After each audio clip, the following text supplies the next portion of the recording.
Welcome to chapter 2।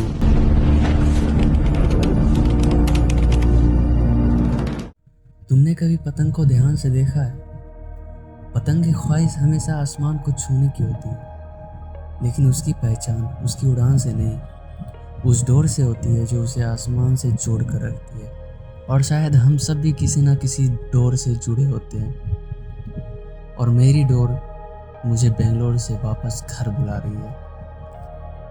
पूरा 1 महीना कैसे बीत गया पता ही नहीं चला। हम बेंगलोर आए थे होते ट्रेन से और आज वापस जा रहे हैं प्लेन से। पापा, मम्मी, मैं और मेरा छोटा भाई, हम 4 लोग एक सफ़र पर निकले।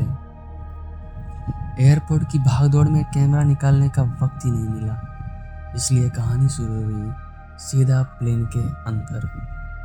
प्लेन में बैठते ही मैंने एक चीज़ नोटिस की, हर दूसरा इंसान किसी अपने को वीडियो कॉल कर रहा था। किसी के चेहरे पर मुस्कुराहट थी तो किसी के आंखों में घर पहुंचने की बेचैनी। उस वक्त लगा पतंग चाहे कितनी भी दूर उड़ जाए, शाम होते ही उसकी डोर उसे घर की तरफ खींच ही ले आती है। शायद इंसान भी ऐसा ही होता है। प्लेन टेक ऑफ हुआ और धीरे धीरे ज़मीन हमसे दूर होती गई। खिड़की के बाहर देखा तो लगा जैसे आसमान ने बादलों की एक सफ़ेद चादर ओढ़ रखी हो।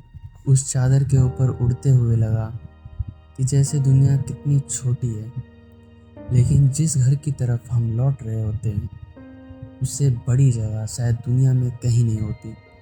अब भाई धीरे धीरे मेरे को लगने लगा भूख, तो केबिन क्रू से मैंने मंगवा लिया एक वेज नूडल्स कप, जिसका प्राइस था 400 रुपये।